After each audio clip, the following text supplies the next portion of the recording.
अपनी जिंदगी कैसे बदले? आप किसी भी समय बदल सकते हैं, लेकिन आप ऐसा कर नहीं पाते हैं क्योंकि आप यह करने का विकल्प ऑप्शन नहीं चुनते हैं। मतलब आप बदलाव के लिए जरूरी कदम नहीं उठाते हैं और अपने अतीत में उलझे रहते हैं। एडलरियन साइकोलॉजी हमें बताती है कि हमें पिछले कारणों के बारे में न सोचते हुए अपने आज के लक्ष्यों के बारे में सोचना चाहिए। याद रखें, आपका अतीत आपके आज को तय नहीं करता है, बल्कि यह वह मतलब होता है जो आप अपने अतीत के लिए बनाते हैं। आप सिर्फ इसलिए नहीं बदल सकते क्योंकि आप बदलने का फैसला नहीं लेते हैं। आप शायद सोचते हैं कि चीजों को वैसे ही छोड़ना आसान है जैसे कि वे हैं, लेकिन अगर आप ऐसे ही रहते हैं तो आप और बड़ी मुश्किलों का सामना कर सकते हैं। अगर आप बदलना नहीं चुनते हैं, आपकी जिंदगी दर्दनाक और चिंता से भरी हो सकती है। जब आप बदलना नहीं चुनते हैं तो आप अपने सपनों को भी पूरा नहीं कर सकते हैं। इसीलिए बदलाव करने के लिए आपको खुद से कहना चाहिए, अगर मैं कोशिश कर सकता हूँ तो मैं इसे कर सकता हूँ। साथ ही आपको पूरे साहस के साथ बदलाव करना चाहिए। अगर आपके पिछले अनुभव अच्छे नहीं थे तो इसका मतलब ये बिल्कुल नहीं है कि आप अपना आज अच्छा नहीं कर सकते। आप अपने उद्देश्यों, ऑब्जेक्टिव्स या सपनों को पूरा करने के लिए जो कुछ भी करते हैं उससे आप अपना आज बनाते हैं। मतलब यह हुआ कि आप अपनी जिंदगी का मतलब और अनुभव खुद बनाते हैं। इसलिए अपनी जिंदगी में बदलाव करने से कभी पीछे न हटे, डटे रहे और आखिर में आप अपनी जिंदगी बदल सकते हैं।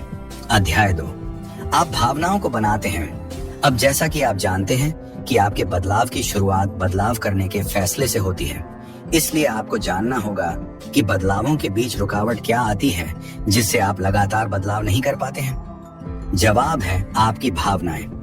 जी हाँ, आपकी भावनाएं ही होती हैं जिसकी वजह से आप मुश्किलों का सामना करते हैं और बदलाव पूरा नहीं कर पाते हैं। मतलब आपकी जिंदगी में जब कुछ आपके अनुसार नहीं होता है तो आप गुस्से में चिल्लाने लगते हैं और आपकी भावनाएं आप पर हावी हो जाती हैं।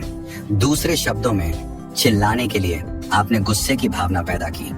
गुस्सा एक ऐसी भावना होती है जो आपको बेकाबू कर देता है और आप गलत फैसले लेने लगते हैं। इसलिए कहा जाता है, गुस्से में लिए गए फैसले मुसीबत के जैसे होते हैं।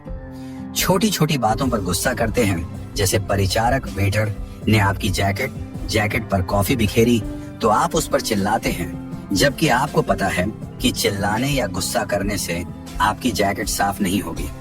इसीलिए आपको शांत रहना चाहिए और अपनी भावनाओं को नियंत्रित, कंट्रोल करना सीखना चाहिए।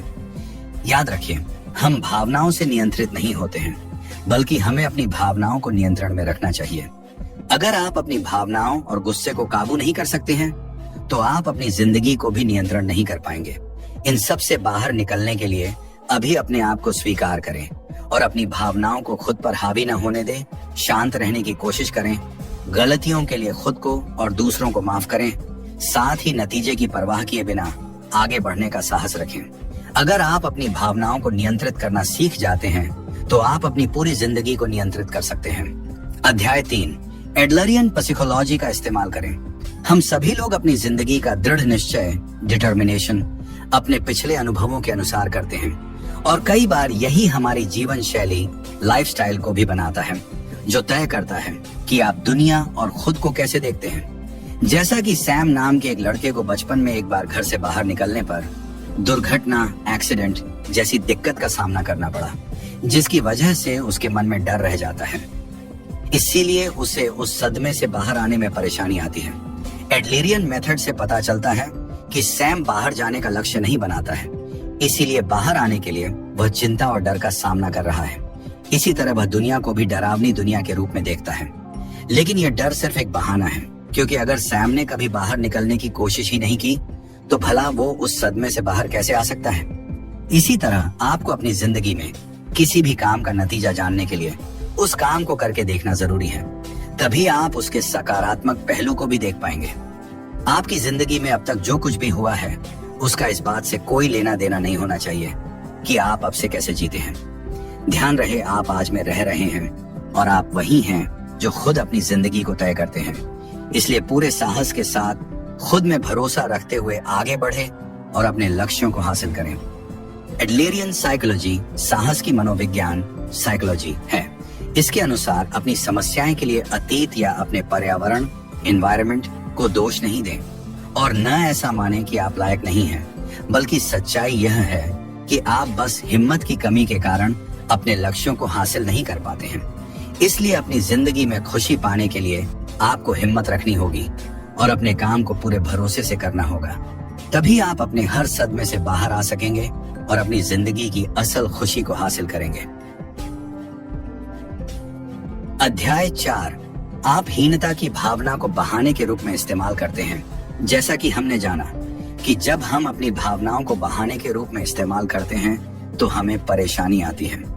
इसी तरह हीनता की भावना उद्देश्य तथ्यों ऑब्जेक्टिव फैक्ट्स के बजाय व्यक्तिपरक सब्जेक्टिव हैं, जो पूरी तरह से दूसरों से खुद की तुलना कंपैरिजन करने से पैदा होती है। सब्जेक्टिविटी के बारे में एक अच्छी बात है कि यह आपको अपनी पसंद बनाने की इजाजत देता है। मतलब किसी चीज के बारे में अपने नजरिए को बदलकर उससे अपने संबंध आदि को बदलकर बेहतर बना सकते हैं। हालांकि हम उद्देश्य तथ्यों को नहीं बदल सकते हैं। उद्देश्य तथ्य का मतलब है जो चीज जैसी है प्रकृति नेचर से वो वैसी ही रहती है, लेकिन हम जितना चाहें सब्जेक्टिविटी को बदल सकते हैं। हम लोग मजबूर जीव हेल्पलेस क्रीचर्स के रूप में दुनिया में आते हैं और उस मजबूर अवस्था से बचने की यूनिवर्सल इच्छा होती है। इसे श्रेष्ठता सुपीरियॉरिटी की खोज कहा जाता है।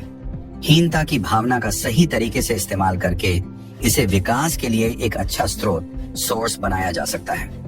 हालांकि असफल लोग वो होते हैं जो कदम आगे बढ़ाने का साहस खो देते हैं और इस बात को स्वीकार नहीं करते कि वास्तविक रियलिस्टिक कोशिश करके हर स्थिति को बदला जा सकता है और कुछ भी करने से पहले वे बस हार मान लेते हैं और कहते हैं मैं वैसे भी बहुत अच्छा नहीं हूँ, या यहाँ तक कि अगर मैंने कोशिश की तो मुझे कोई मौका नहीं मिलेगा।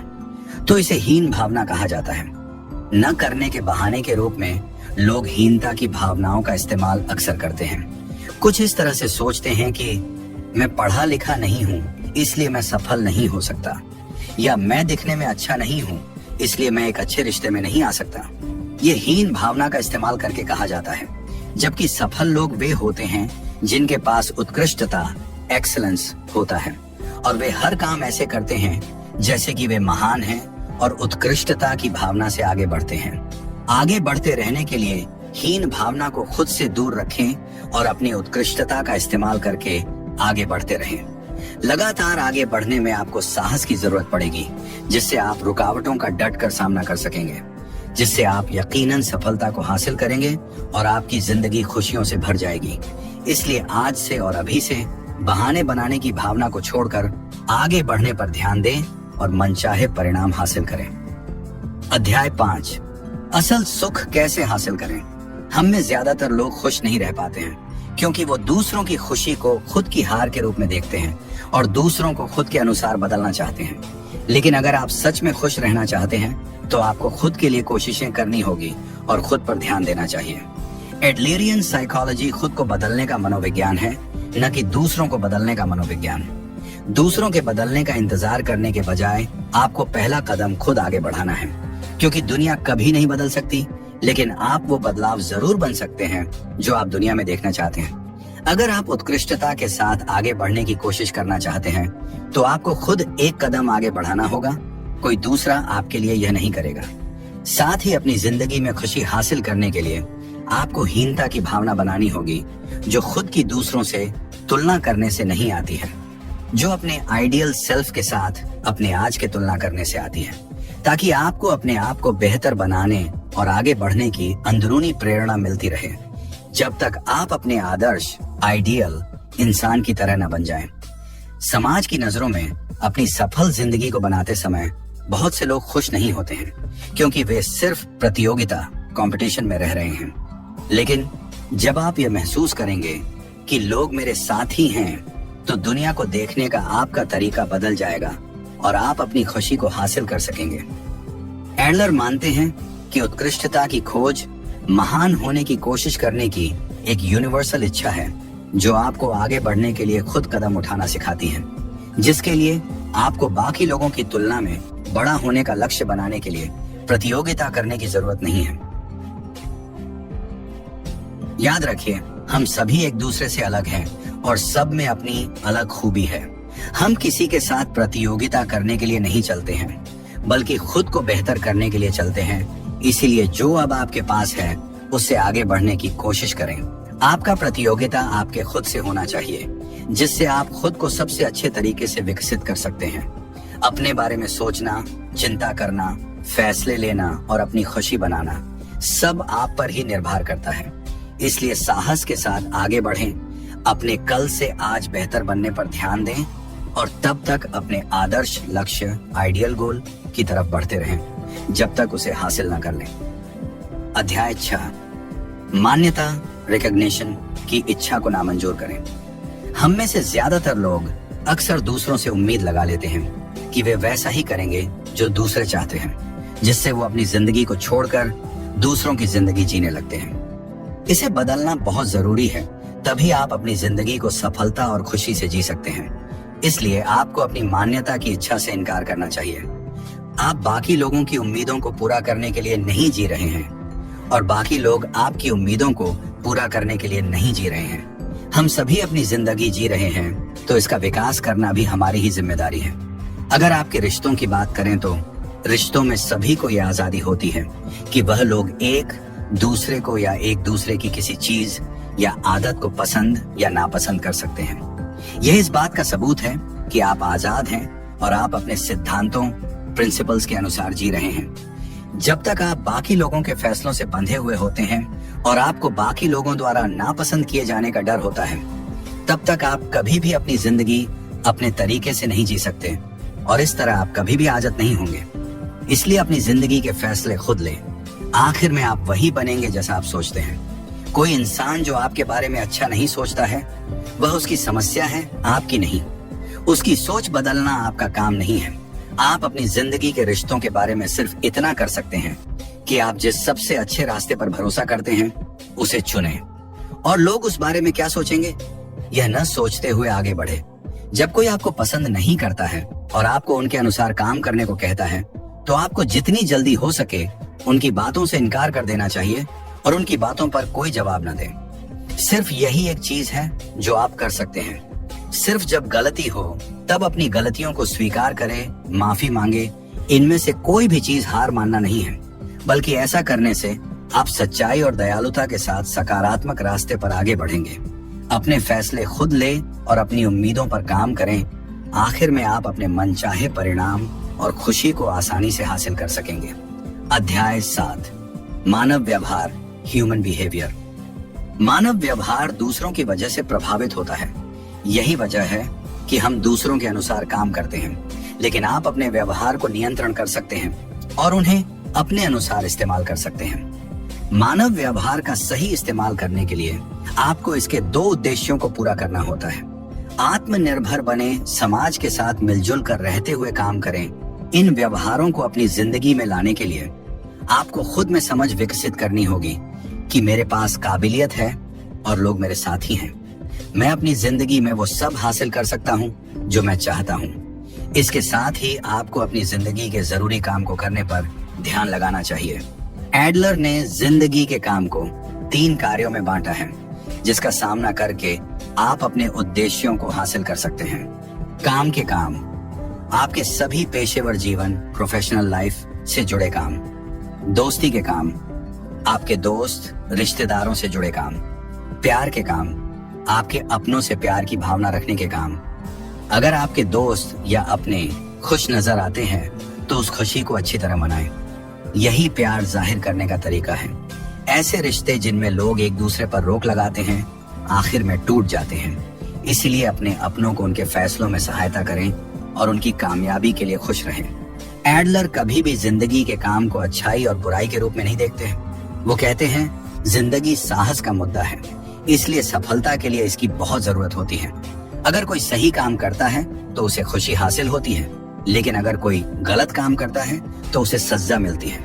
हमें इनाम और सजा हासिल करने की शिक्षा दी जाती है, जो हमें गलत जीवन शैली, लाइफस्टाइल की ओर ले जाता है, जिसमें लोग सोचते हैं कि अगर कोई मेरी बड़ाई करने वाला नहीं है तो मेरे काम का कोई फायदा नहीं है। और यह इनाम और सजा देने का सोच बताता है कि अगर कोई सही काम करता है तो उसकी बड़ाई की जाएगी, जिससे लोग यह भी सोचते हैं कि अगर मैं सही काम नहीं करूंगा और अगर कोई मुझे सजा देने वाला नहीं है तो मैं भी गलत काम करूंगा। आपको ऐसी सोच रखने के बजाय वो काम करने चाहिए जो आपको अच्छे परिणाम दिलाएंगे। बुरे काम से आप शायद सफल हो सकते हैं, लेकिन खुश कभी नहीं हो सकते हैं। इसलिए आपको अपनी खुशी और कामयाबी दोनों को हासिल करने के लिए अच्छे काम करने चाहिए। बेशक कोई देखने वाला हो या नहीं, आप अपनी जिंदगी खुद जी रहे हैं और इसे बेहतर करना भी आपकी जिम्मेदारी होनी चाहिए। अध्याय 8, कामों को कैसे अलग करें। दूसरों की परवाह करना ही सही मानव व्यवहार का इस्तेमाल करना है, इसलिए दूसरों की परवाह किए बिना काम ना करें। इसे समझने के लिए एडलरियन साइकोलॉजी के उस विचार को समझना जरूरी है जिसे काम का पृथक्करण, सेपरेशन कहा जाता है। हमें यह किसका काम है के दृष्टिकोण से सोचने की जरूरत है और अपने खुद के काम को बाकी लोगों के काम से लगातार अलग करना है। एक दूसरे के काम में दखल नहीं देना है। आमतौर पर सभी रिश्तों की समस्याएं बाकी लोगों के काम में दखल देने या अपने खुद के काम में दखल देने के कारण होती हैं। ये किसका काम है ये बताने का एक आसान तरीका है ये सोचना कि जो काम चुना गया है उसके परिणाम को आखिर में कौन हासिल करने वाला है, और फिर जो हासिल करने वाला है उसे मिलकर काम करना चाहिए। एडलरियन सोशियोलॉजी दखल देने के दृष्टिकोण की सिफारिश नहीं करती है। दखल न देना न जानने का रवैया, एटीट्यूड है, और इसमें आपको यह जानने में भी दिलचस्पी नहीं होती है कि कोई दूसरा क्या कर रहा है। इसके बजाय आप यह जानकर कि दूसरा शख्स क्या कर रहा है उसकी मदद करते हैं। मतलब आप उसके काम में दखल देने के बजाय वह करने में उसकी मदद करते हैं जिसको करने के सारे फैसले उसी इंसान के होते हैं। भरोसा करने का काम भी काम का पृथक्करण होता है जिसमें आप अपने साथी पर भरोसा करते हैं और यही आपका काम है। लेकिन वह इंसान आपकी उम्मीदों और भरोसे के संबंध में कैसे काम करता है यह उनका काम है। बाकी लोगों के काम में दखल देना और बाकी लोगों के काम को अपना बना लेना आपकी जिंदगी को भारी और मुसीबत से भरा बना सकता है। अगर आप चिंता और दर्द की जिंदगी जी रहे हैं जो आपके रिश्तों से बनी है, तो आपको अपनी सीमा, लिमिट जाननी होगी। ऐसी स्थिति का सामना करने पर यहाँ से ये मेरा काम नहीं है कहें और बाकी लोगों के काम को करना छोड़ दें। ये बोझ को हल्का करने और जिंदगी को आसान बनाने की दिशा में पहला कदम है। याद रखें, जिंदगी के 3 काम हैं, काम, दोस्ती और प्यार। इन्हीं के लिए काम को करते हुए अपनी जिंदगी में आगे बढ़े, जिससे आप आसानी से अपनी जिंदगी में खुशी और सफलता को पा सकेंगे। अध्याय 9, असली आजादी इंसानों के लिए दूसरों के द्वारा नापसंद न किए जाने की इच्छा का सामना करना पूरी तरह से एक प्राकृतिक, नेचुरल इच्छा है। आधुनिक दार्शनिकों, मॉडर्न फिलोसोफर्स ने इस इच्छा को झुकाव कहा है, जैसे पत्थर जिसमें जान नहीं होती है। एक बार जब यह नीचे की ओर लुढ़कना शुरू कर देता है तो यह लॉ ऑफ ग्रेविटी की वजह से लुढ़कता रहता है। लेकिन हम पत्थर नहीं हैं। हम ऐसे जीव हैं जो झुकाव का विरोध कर सकते हैं। हम अपने आप को नीचे गिरने से रोक सकते हैं और ऊपर चढ़ भी सकते हैं। मान्यता की इच्छा शायद एक प्राकृतिक इच्छा है। तो क्या आप दूसरों से मान्यता पाने के लिए नीचे की ओर लुढ़कते रहें? क्या आप अपने आप को एक लुढ़कते हुए पत्थर की तरह नीचे गिरने दे सकते हैं जब तक कि सब कुछ ठीक नहीं हो जाता? नहीं ना। तो आप दूसरों से नापसंद किए जाने पर इतने दुखी क्यों हो जाते हैं? जब आप खुद को सबसे अलग और अपनी खूबी के साथ अपनाने लगते हैं तो आप अपनी जिंदगी की असल आजादी को हासिल कर लेते हैं। आजादी को दूसरे लोगों द्वारा नापसंद किया जा रहा है जब आप किसी के द्वारा नापसंद किए जाते हैं। तो यह इस बात का सबूत है कि आप अपनी आजादी का इस्तेमाल कर रहे हैं और आजादी के साथ जी रहे हैं, और ये एक संकेत है कि आप अपने सिद्धांतों के अनुसार ही जी रहे हैं। अपने आप को इस तरह से बनाना कि आप किसी को भी नापसंद न हो, यह जिंदगी जीने का एक सबसे आजाद तरीका है, लेकिन यह असंभव भी है। जब कोई इंसान अपनी आजादी का इस्तेमाल करना चाहता है तो उसे उसकी कीमत चुकानी पड़ती है। और पारस्परिक संबंधों, इंटरपर्सनल रिलेशनशिप में आजादी की कीमत यह है कि एक इंसान को बाकी लोगों द्वारा पसंद करने के साथ साथ नापसंद भी किया जाता है। इसलिए अगर आप अपनी जिंदगी की असल आजादी को अपनाना चाहते हैं तो आपको नापसंद होना अपनाना होगा। तभी आप अपने अनुसार काम कर सकेंगे और अपनी असली खुशी को पा सकेंगे। अध्याय 10, आत्म पुष्टि, सेल्फ अफर्मेशन, दूसरों में भरोसा, दूसरों के लिए योगदान। जब आप खुद की भलाई को दूसरों के लिए चिंता यानी कि समाज की भलाई की ओर बदल रहे होते हैं और समुदाय, कम्युनिटी की भावना हासिल कर रहे होते हैं, इस समय आपको 3 चीजों की जरूरत होती है जो आपकी मदद करती है: आत्म पुष्टि, दूसरों में भरोसा और दूसरों के लिए योगदान। आत्म पुष्टि, सेल्फ अफर्मेशन, खुद को सुझाव देने से संबंधित है, जिसमें आप खुद को अपने भले के लिए एहसास दिलाते हैं, जैसे मैं यह कर सकता हूँ या मैं मजबूत हूँ। ये एक ऐसी मान्यता है जो उत्कृष्टता, एक्सेलेंस को ला सकती है, और इसे जीने का एक तरीका भी कहा जा सकता है, जिसमें इंसान खुद से उस तरह की बातें कहता है जैसी चाहता है। इसे और ज्यादा आसान शब्दों में कहें तो मान लें कि आपने एग्जाम में 60% का अंक स्कोर किया है। अपने आप को बताएं, मैं इस बार बस बदकिस्मत हो गया, क्योंकि असली अंक 100% हैं, तो यही आत्म पुष्टि कहलाती है। इसके विपरीत अगर कोई खुद को 60% के रूप में स्वीकार करता है और खुद के बारे में सोचता है कि मुझे 100% के करीब कैसे जाना चाहिए, तो यही आत्म पुष्टि कहलाती है। मतलब खुद की स्थिति के बारे में सब कुछ मान लेना, और जैसा आप मान लेंगे वैसे ही बन जाएंगे। इसलिए जिस तरह के परिणाम आप वास्तव में चाहते हैं, वैसी ही बातें अपने आप से करें। यही आत्म पुष्टि का सार है। दूसरों पर भरोसा बिना किसी बनाई गई शर्तों के होता है। भले ही किसी के पास किसी पर भरोसा करने के लिए काफी बुनियाद न हो, फिर भी वह भरोसा करता है। जैसे सुरक्षा की चीजों के बारे में हम खुद को परेशान किए बिना किसी शर्त के भरोसा करते हैं। यही हमारा आत्मविश्वास, सेल्फ कॉन्फिडेंस है। अगर कोई अपने आप को वैसे ही स्वीकार कर सकता है और यह पता लगा सकता है कि दूसरा इंसान क्या कर सकता है और क्या नहीं, तो वो यह भी समझ सकता है कि दूसरों पर भरोसा कैसे करें और उनके साथ मिलकर काम कैसे करें। दूसरों पर भरोसा रखने का मतलब दूसरों को एक साथी के रूप में देखने से है, जिससे कोई भी अपनापन की भावना पा सकता है और उसे भरोसा हो जाता है कि आपके साथ रहना ठीक है। दूसरों के लिए योगदान, दूसरों के लिए सबसे आसानी से समझा जाने वाला योगदान काम है। काम के जरिए से ही इंसान दूसरों के लिए योगदान देता है और अपने समुदाय, कम्युनिटी के लिए काम करता है। इन्हीं तीनों का इस्तेमाल करके आप दुनिया या समाज की भलाई के लिए काम कर सकते हैं और आत्म शांति को पा सकते हैं, जो आपको अनगिनत खुशी का एहसास कराएगा। अध्याय 11, मामूली मॉडेस्ट होने का साहस। हम सभी अपनी जिंदगी में खास होना चाहते हैं, पर क्या कभी आपने सोचा कि आखिर खास होना जरूरी क्यों है? जवाब है, ऐसा इसलिए होता है क्योंकि कोई अपने आप को मामूली या औसत, एवरेज नहीं मानना चाहता। और इसी वजह से जब किसी इंसान को बहुत ज्यादा अच्छा बनना बहुत मुश्किल लगने लगता है, तो इंसान बहुत बुरा बनकर खास बनने के लिए सारी कोशिशें करता है। लेकिन क्या मामूली होना असल में इतनी बुरी बात है? क्या यह कुछ कम है?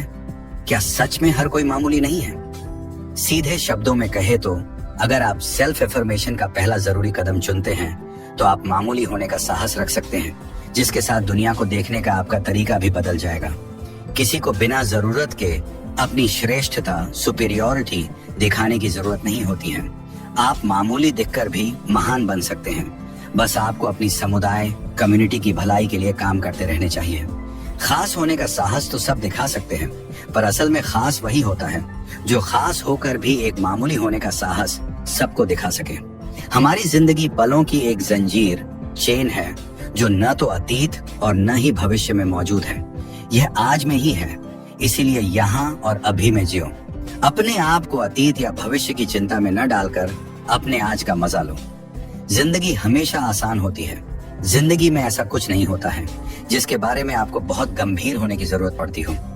अगर आप हर पल को ईमानदारी से जी रहे हैं, तो आपको ज्यादा गंभीर होने की जरूरत नहीं है। बस ध्यान रहे, आपकी जिंदगी आपकी है, इसलिए इस जिंदगी को बेहतर करने के फैसले भी आपके ही होने चाहिए।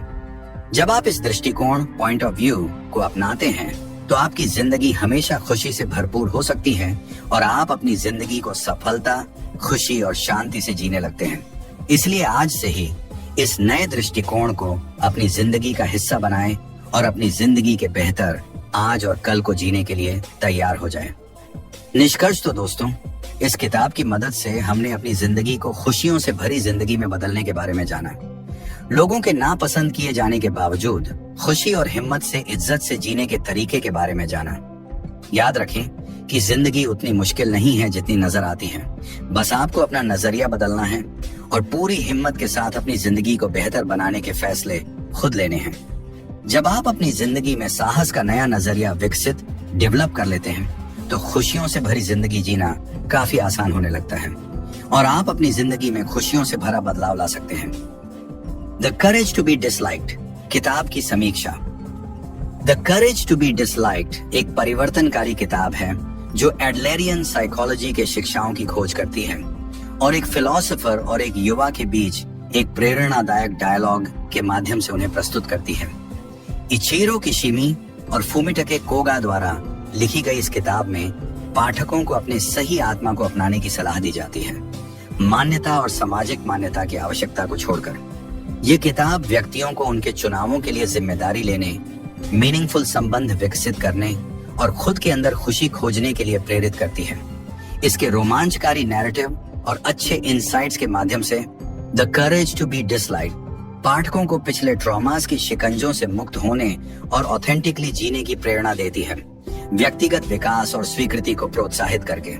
जो भी व्यक्ति पूर्णता और मुक्ति की तलाश में है उनके लिए यह एक जरूर पढ़ने वाली किताब है। साहसी वही होता है जो दूसरों की नजरों से ऊपर उठकर अपने जीवन की दिशा खुद तय करता है। इस किताब का असली संदेश यही है, सबकी पसंद होना जरूरी नहीं है, बल्कि अपने आप से प्यार करना जरूरी है। क्या आप अपने जीवन की कहानी खुद लिखने के लिए तैयार हैं? हिम्मत कीजिए, दुनिया को दिखाइए कि आप किसी से कम नहीं हैं। अगर ये वीडियो आपको हिम्मत दे गई हो, लाइक, शेयर और सब्सक्राइब करना ना भूलें। और याद रखिए, पसंद किया जाना जरूरी नहीं है, बल्कि खुद से प्यार करना जरूरी है। मिलते हैं नेक्स्ट वीडियो में और सब्सक्राइब करना मत भूलना।